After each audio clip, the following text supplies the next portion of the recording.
Boy, there's a lot to think about and consider here. I told you I've started reading your book, and I'm going to ask you to read one of the mysteries. Okay. I'm going to hand it to you. I've got it right here. Okay. And it's the Shadow Man. Oh, wow. I really love this. This is very well done, and I'm going to hand it to you right there. Okay. This is from the Book of Mysteries on the day, or the Shadow Man. It says, "We were sitting on a hill in the midst of a valley on a warm, windy day. Do you see that?" asked the teacher. He was pointing to the patches of darkness moving across the valley, the shadows of the rapidly moving clouds above us. "You see their shadows," he said, "before they come. In the same way, before Messiah came, there were shadows of his coming. One of the shadows was Joseph, the son of Jacob. The rabbis have long seen in the story of Joseph a shadow of the coming Messiah. Joseph was the beloved son of his father. Of what could that foreshadow concerning Messiah?" "Messiah was the beloved son of the Father," I replied. "Joseph's father, Jacob, sent him on a mission to his brothers. So God would send Messiah," I said, "on a mission to his brothers, the nation of Israel. Joseph's brothers," said the teacher, "despised him, rejected him, and conspired to kill him. So Messiah would be despised and rejected, and his enemies would conspire to kill him. Joseph was taken to a foreign land, Egypt, and separated from his family. So Joseph would become separated from his own people and family, the Jewish people.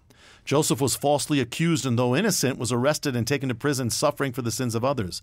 So Messiah would be falsely accused and, though innocent, be arrested and taken away to suffer for the sins of others. Joseph," said the teacher, "was then raised up from the dungeon and placed on the throne. So Messiah," I said, "would be raised up from the depths of death and seated on a throne of glory. Joseph became the redeemer of Egypt and was responsible for saving an entire nation from death. And Messiah would become the redeemer of all, the savior of the world." I thought about it for a moment. "How great he must be," I said, "for the history of nations to be just part of the shadow of his coming." "The history of nations," said the teacher, "and the history of our lives. He is the reality that fulfills every hope, even of our lives, and of all the shadows that lie waiting until he comes." Man, that's profound.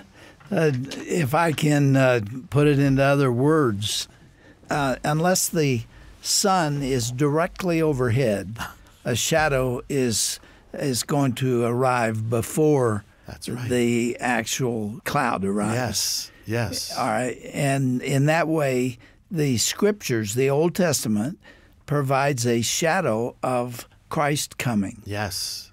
One of the things that is in the Book of Mysteries is that the word for fulfill, when it says Jesus fulfilled the prophecies, the same word in Greek is used to say he fulfilled us.